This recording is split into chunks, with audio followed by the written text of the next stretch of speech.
Hello, everyone. Welcome back to Down by Contact Football, DBC Football Podcast, Episode 11. Make sure you follow us on Instagram and Twitter at DBC_football. And check us out on YouTube, DBC Football, or check us out on the web, www.dbcfootball.com. Check out our blog, our photo galleries, and anything else you might want to find about us. Thanks for joining us. Welcome back after our week off. And be sure to subscribe to us on iTunes and Stitcher. I'm here, as always, with Tom. Tom, how are you? I'm pretty good today. Pretty good. That's it? That's it. Anything new in your life, Tom? Well, I am married now. You are married, yeah. To your sister. To my sister, yep. Mm-hmm. That makes us Brolos. El Cuñado. Yeah, those words. Yeah. Mm-hmm. You're Rafi. Yeah. Do you happen to have a pocket dog on you? I do not. Well, that's disappointing. At this moment in time. I feel like that's your job, though, because you're the unmarried one. Oh, right. Yeah. So that makes you Ruxin? Yep. Okay. Those are league references, former show on FX, in case you're wondering. Bill is not joining this week. Bill is on vacation, so shout out to Bill. Bill, hope you're enjoying your travels. Listen to us tomorrow, Bill. Sure, yeah. All right. Let's, without any further ado, let's jump on into it after our week hiatus due to your wedding. Yep. What do you have going on, Tom? Well, I'm going to go with the history between June 4th and June 10th. In 1966, Pete Rozelle announced the merger of the NFL and the AFL. Okay. So, pretty historic landmark there. Yeah, when the real championships started. Going on, 19... Wow. There's a lot of teams and a lot of history that would refute that statement. In 1974, Pete Rozelle announced the signing of an agreement for a franchise in Seattle. Obviously, the Seattle Seahawks. Yeah, the 12s. Yeah, and this one, it's not 100% football related, but I thought it was kind of cool. But in 1991, former New York Jet defensive end Mark Gastineau won his first professional boxing match. Okay. Big Gastineau. Yeah, just holding it down. Cool little tidbit. Yeah, that's kind of cool. Some notable birthdays this week. We got Robert Kraft, owner of the Patriots. Okay. Torrey Holt, Marcus Colston, Troy Vincent, Teddy Bruschi, Dan Fouts, and Mike Zimmer, who just had his 8th eye surgery. 8th eye surgery. I couldn't imagine. I couldn't imagine one eye surgery, let alone 8. Yeah, right? That's rough. I'm pretty sure it's the same eye, too. Yeah, that's not good. You gotta just get rid of that thing. Yeah, it's a liability. It is a liability like Ryan Gosling at corner.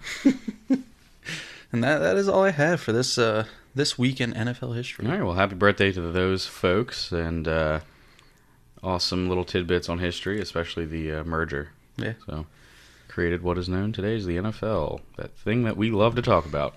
That is that thing. All right. Well, let's jump into the news around the league. First up, the Jets have a lot going on. First and foremost, Darren Lee is under investigation, potential maybe domestic issue going on. Leonard Williams had to separate him and another woman due to an altercation that was happening. The Jets will not punish Darren Lee themselves. However, the league is going to look into it. Yeah. That's really all the information we have right now. Mm-hmm. The Jets have traded Calvin Pryor, safety, to the Browns after taking safeties with their first 2 picks in this draft. It's going to be May. It's going to be May, Marcus May, for former linebacker Demario Davis, who they refused to pay the contract that he landed with Cleveland. So he gets traded. So now they get the contract. Right. He gets traded back to the Jets with the same contract that he wanted to the team that he wanted to play for all along. Really weird trade for the Jets. If I'm the Browns, I unloaded a guy making more money than he deserves, and I'm getting a player that still has a lot of potential and upside in Calvin Pryor. So, good for the Browns. They're doing very un-Brown things, un-Cleveland Brown things this offseason, so good for them. Yeah. A lot of they took on the Osweiler contract, if this is a money dump. Yeah. In other Jets news, they cut longtime linebacker David Harris. Kind of a surprise, but not too much of a surprise if you consider the full rebuild that they are really under. Yeah, they're definitely going with the youth movement. Bigger news is that they are going to part ways with Eric Decker, either through a trade for what would likely be a 7th round pick, or they will just release him at the end of the week if they can't find a trade partner. Yeah. Realistically, he's probably getting released unless the team is desperate. If I'm, San Francisco, and I think Eric Decker can make a difference to my team, maybe I shoot out a 7th round pick. Yeah. So I mean, they have a lot to work with. They got some draft capital. Yeah. I think potential landing spots for Eric Decker. I think Baltimore jumps off the screens and jumps off the page. They love veteran receivers. Oh yeah. So especially if they can't land Macklin. Yeah. So Eric Decker won't be short for suitors. You just got to know what you're getting. You're getting an aging receiver, right? He's not past his prime, but you're getting an aging receiver who historically hasn't really played 16 games a whole lot. So nagging injuries have kind of plagued him in his Jets career. We'll see what happens. Yeah. Another team to keep an potential eye on if he wants to play for really cheap is Miami. I know they don't really need a receiver, but it's that Adam Gase connection down in Miami. Other news, the Chiefs cut Jeremy Maclin, which is a huge surprise. A bit of a down year last year, about half a century mark, and receiving yards about 556, I believe. 29 years old. Definitely a shocker. I mean, prior to last year, the 2 years prior, over 1,000 yards. 2 years ago with the Chiefs, coming off the year where they had no touchdowns caught by a wide receiver, he caught 8 and a little over 1,000 yards. So certainly a shock. But Kansas City obviously feels comfortable with Chris Conley and Tyreek Hill and Travis Kelce. So they saved about $10 million in cap space by cutting Maclin. So this is clearly a cap. Yeah, money thing. Yeah. He visited the Buffalo Bills today after some recruiting from Tyrod Taylor and LaShawn McCoy, who obviously he was drafted with in Philadelphia in 2009. Played with the Eagles, both of them through 2014. He will visit Baltimore tomorrow. Yep. What do you think, Tom, is J-Mac's best fit? I like the fit with the Bills. Obviously, at the end of last season, what their receiving core looked like one of the weaker ones in the NFL. They lost Buffalo, that is.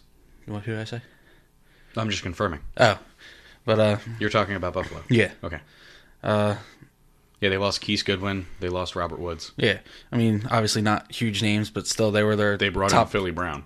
Yeah, but they obviously drafted Zay Jones, and if they can bring in Maclin, that gives them. If Watkins can stay healthy, that gives them one of the better. Yeah, it's a big if. Receiving cores in the league, one of the more well-rounded ones. Yeah, I think he's the possession guy that they could be potentially missing.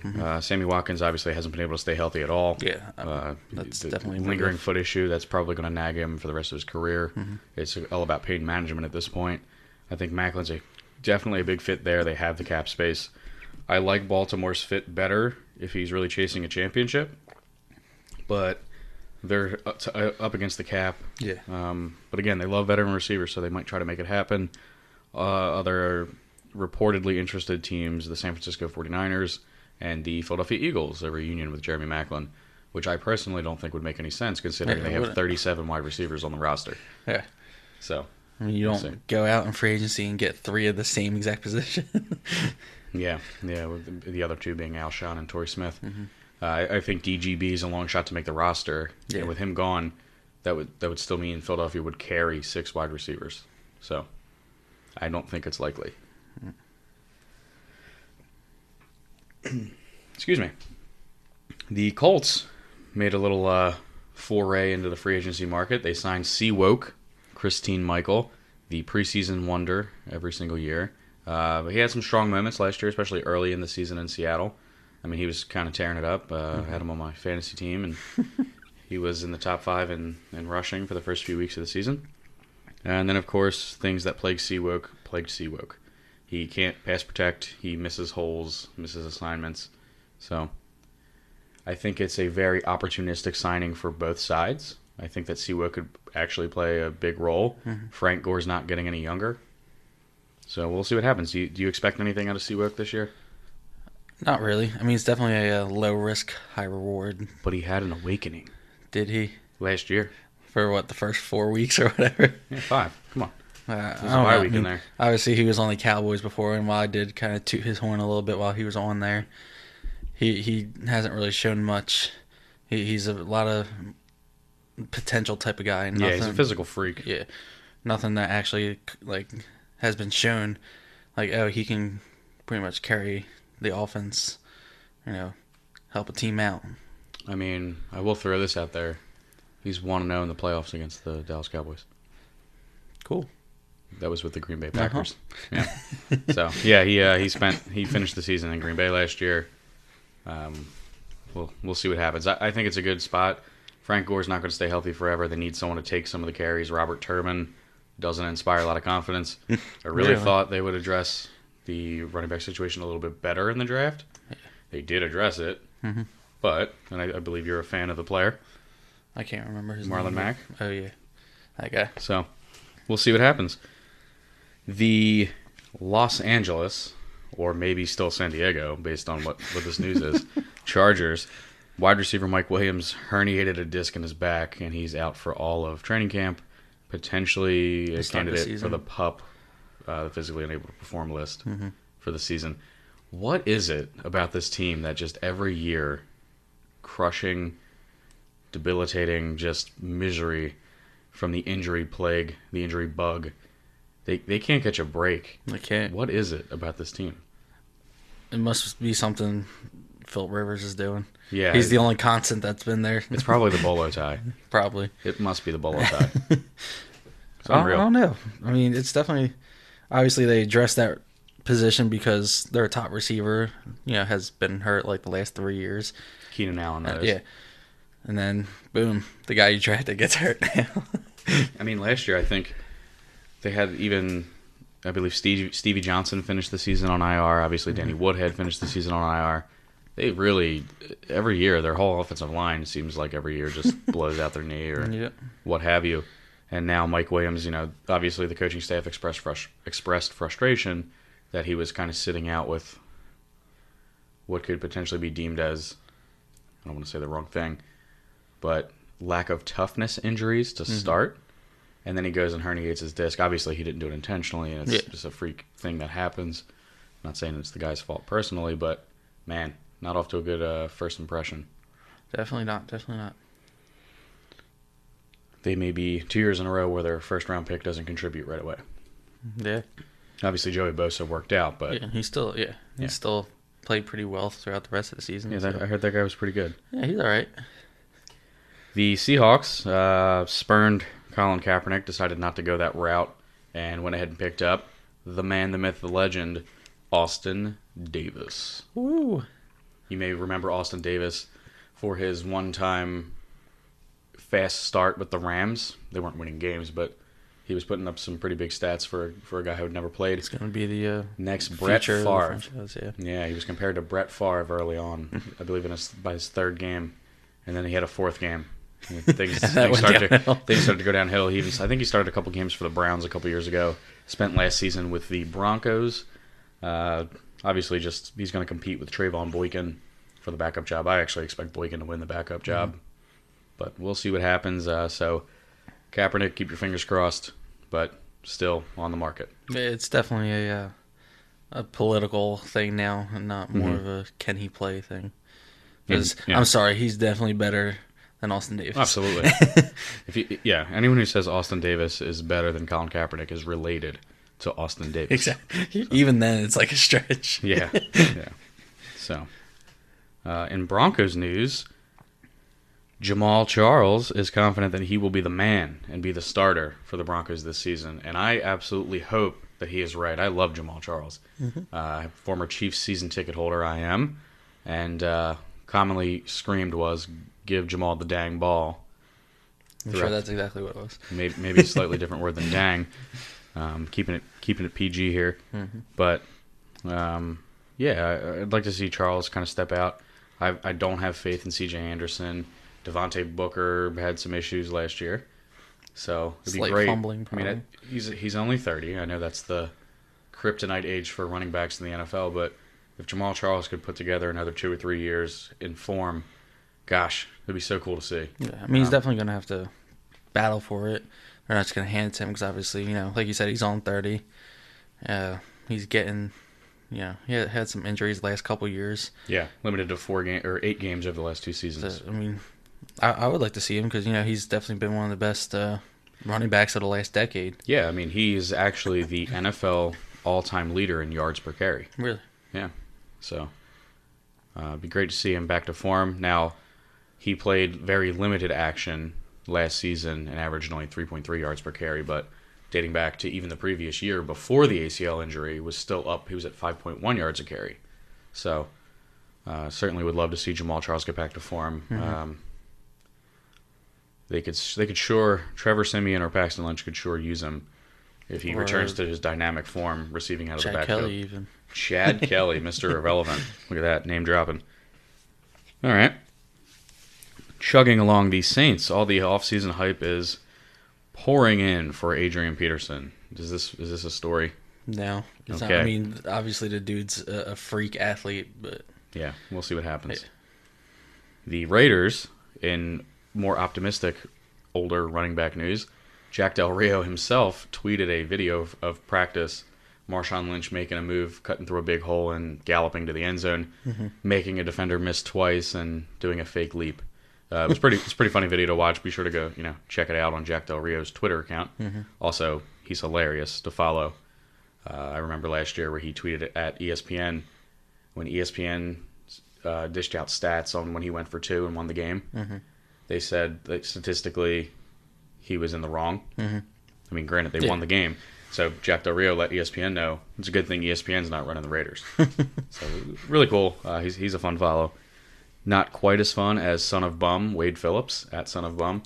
But be sure to check him out. But Jack Del Rio, pretty cool guy. Grew up a Raiders fan. Yeah. Living the dream. His son's also one of the quarterbacks at the University of Florida. Cool.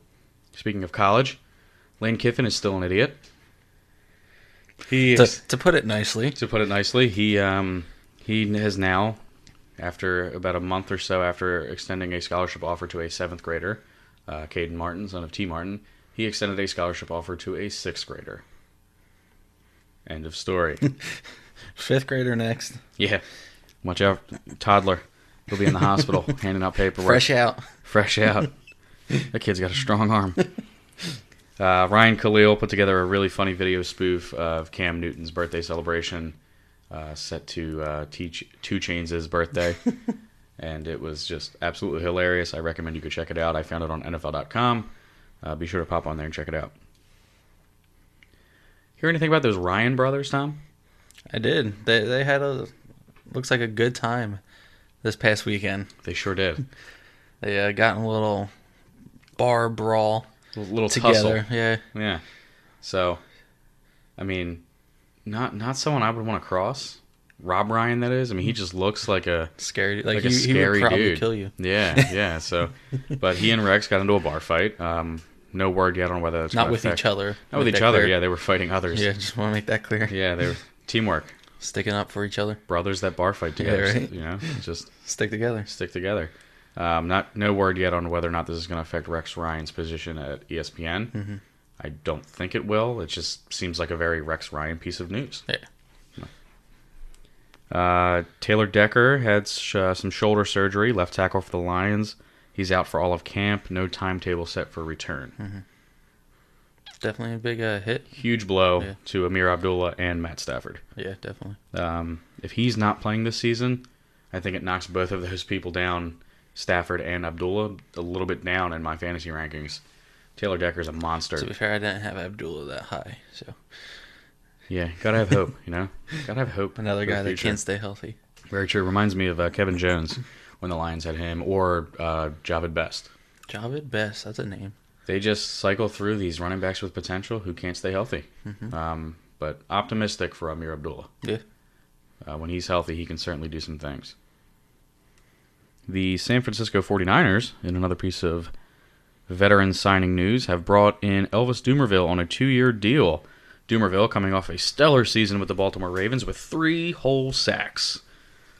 Now, to be fair, no player for the 49ers has had more than 6.5 sacks for the last 2 years. So, hey, matches production from last year, and he's almost halfway there. Yeah, he's right there. Yeah, so... no, I think the Niners bring in Dumervil. That's a pretty good piece.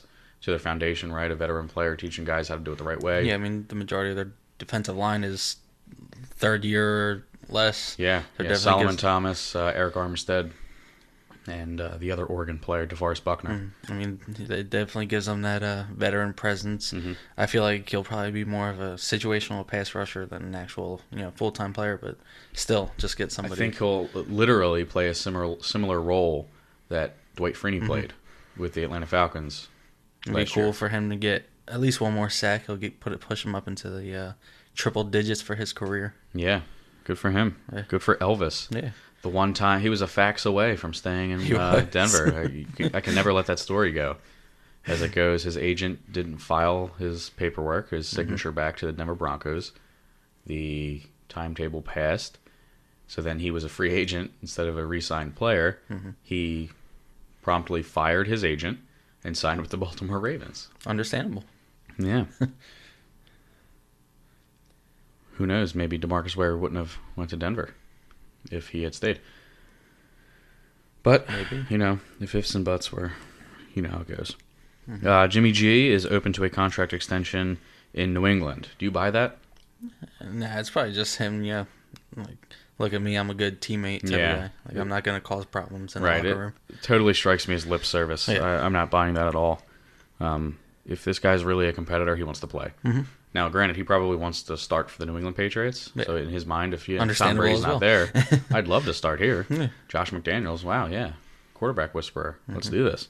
But, no, I fully expect Jimmy G to be on a different team next year. Maybe the Patriots franchise tag him and still trade him and get something in return, but I can't see him sitting on the bench another year. Especially if Tom Brady actually does live up to that 6 to 7 more years, which, I mean, he might. It's a long shot, but still. Yeah. We won't need to dive into this one too much, but Mike Zimmer is back on the field after his 8th eye surgery. Like I said, we touched on it earlier. We don't need to beat a dead horse there. A little piece of news for my Philly faithful that I want to throw out there. Sam Bradford has been limited with muscle soreness, thus confirming that Sam Bradford does, in fact, have muscles. So who knew? Sammy Sleeves, who knew? Definitely his 6-yard dump-offs did not show that. Yeah, so guess you learn something new every day. Yeah. Is what I can take away from that. Good for him. In a little bit sadder news, Dennis Pitta is likely to retire after the hip on a non-contact play popped back out of the socket. He's been battling these hip injuries for years. He's had a couple surgeries. Doctors have kind of recommended that he not play anymore. Not from the get-go. I mean, the first time it happened, though. Yeah, so kind of sad. I mean, he was very deserving of his contract extension that he signed. I believe it was 5 years, 32 point some odd million back in 2013 or 14. Obviously, Joe Flacco's safety net. He came back true to form last season, played all 16 games, and led all tight ends in receptions last season with, I believe, 86. Really sad to see. Dennis Pitta does seem like a great guy. He played one season with Todd Heap and then kind of took over for the Todd Heap type of role. Yeah. Definitely a possession tight end. Joe Flacco will sorely miss him, and wish him all the best. Yeah. More injury news for the Baltimore Ravens. Tavon Young, the former Temple corner, heading into his second season, has torn his ACL and will miss the year. To recover, the Baltimore Ravens have signed journeyman. I can say that now, I guess. It's like his 4th team, I believe. Yeah, Brandon Boykin. So the former Georgia Bulldog making his way to Baltimore, reuniting with another Philly staffer, or 2 Philly staffers. Marty Mornhinweg is on the offensive side, so it doesn't really count. But John Harbaugh, who used to be the special teams coach for the Eagles, is the head coach, so there's always that Eagles to Ravens connection. Pretty sure Boykin got you guys to the playoffs that year with Nick Foles. Picked off Kyle Orton. Final game of the season. Cowboys game. Yeah, that was Boykin's shining moment as an Eagle. Kyle Orton. Kyle Orton is my hero. If he's my spirit animal, Kyle Orton. Is he? He is. Is he? Either him or John Kitna. Yeah. One of those two throwing interceptions for the Cowboys. Delightful thing. Brad Johnson. Yeah. One more piece of news from around the league. Floating out there that Zeke turned over his phone records to the NFL. The fact that this still hasn't gone away means the NFL has something that they are truly looking into and believe he may have done some wrongdoing. Otherwise, this story would have died long ago. We're going on about a year now that this investigation has been going on. Very curious to see what's going to happen. Obviously, you don't want to believe that one of the future faces of the NFL could assault a woman. It's very prevalent, obviously, these days. You have the Greg Hardy stuff. Tremaine Brock is actually being arraigned tomorrow. Yeah, he actually, former Niners corner. Yep. So hopefully he's innocent. Hopefully he didn't do it. I remember you said that. Yeah, no, you never wish that kind of thing on anybody. Yeah. So we'll see what happens. Hopefully it all works out. And like I said, he's a bright young star. Led the NFL in jersey sales last year. Definitely needs to get his head on a little bit straighter. Yeah, he had a separate incident where he pulled off a woman's shirt. So we'll see what happens. Which leads us into our final segment of this show, episode 11 of the DBC Football Podcast. I got a good submission by a listener by the name of Ray. Ray, thank you for your submission. Go Ray. Go Ray, the Vikings fan. He talked about, hey, wouldn't it be cool if you guys talked about your favorite speech from a sports-related movie? And that really gets the hamster wheel turning for me, right? There's so many good ones. And before we kind of get into it, say what our favorite speech was, maybe, say why or whatever it may be. There are so many good ones. I want to give an honorable mention to my second place vote. The speech where Rocky, as older Rocky, talks to his son about life and life being about not about how hard you can hit, but about how hard you can get hit and keep going. So that's my honorable mention, and I'll kick it over to you, Tom. What is your favorite sports movie speech? I'm gonna go with the pre-game speech in the movie Miracle. It's based off the 1980 USA Olympic hockey team. Oh, I'm sorry. Did you? Is that predictable? It is. No, but Tom, the hockey fan. I'm a big hockey fan. It was something, my dad passed away like 5 years ago, and something that we both enjoyed doing together, hockey. So. Well, now I feel bad. Yeah. But it's definitely no matter what team you're a fan of, that's definitely one of the greatest moments in hockey history. I mean, the Soviets were, I think they won like 6 out of the 7 previous Olympics, and they were a huge favorite to win, and good old USA took them down. USA. Yeah. Yeah. How about you? What's Well, did you have an honorable mention? I did have an honorable mention. I think you had a second. What was your second? It was favorite? the Mustang Challenge speech from Gridiron Gang. The Rock. Yes, Dwayne the Rock Johnson. It was before their first game. Obviously, they were a brand new team, a little jittery. Yeah. But it just kind of talks about like, even though you might be down, like you can pretty much there's always look up, move forward. Yeah. Yeah, no, there's a lot of inspirational ones out there.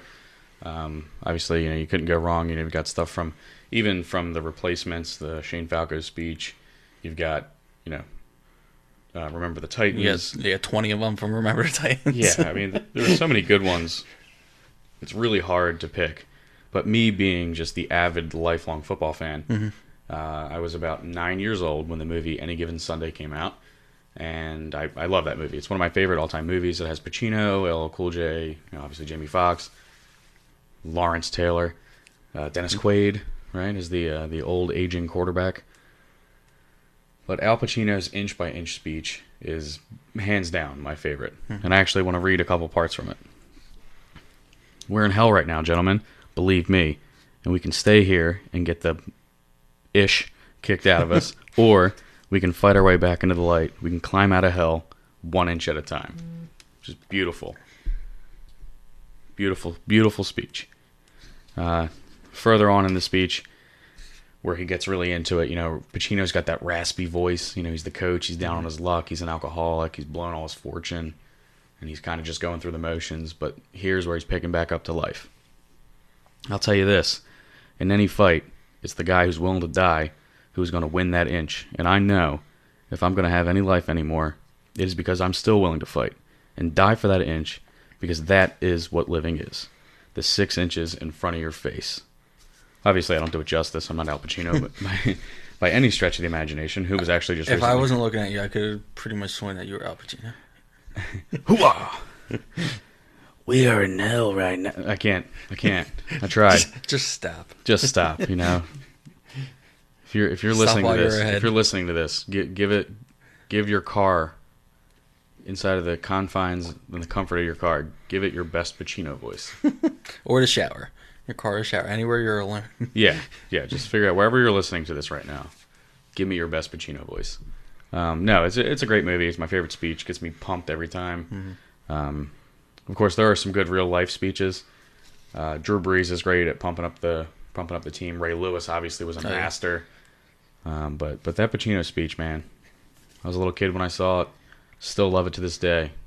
But so again, thanks Ray for the idea on talking about that. So maybe drop us a line on dbcfootball.com and let us know what your favorite speech was from any sports movie.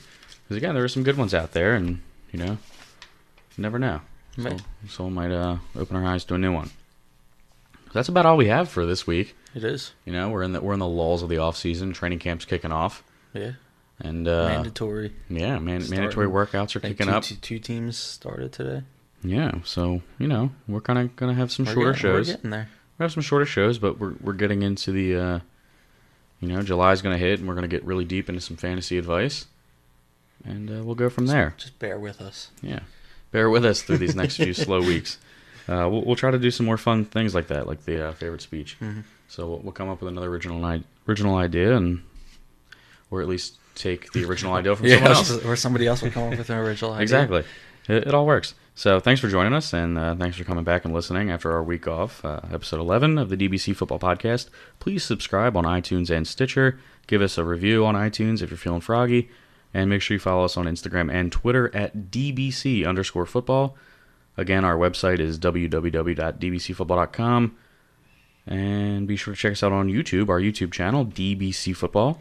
And be on the lookout for next week's episode. So be sure to stay humble, drink craft beer, have a good time, and love football. Thanks a lot, everyone.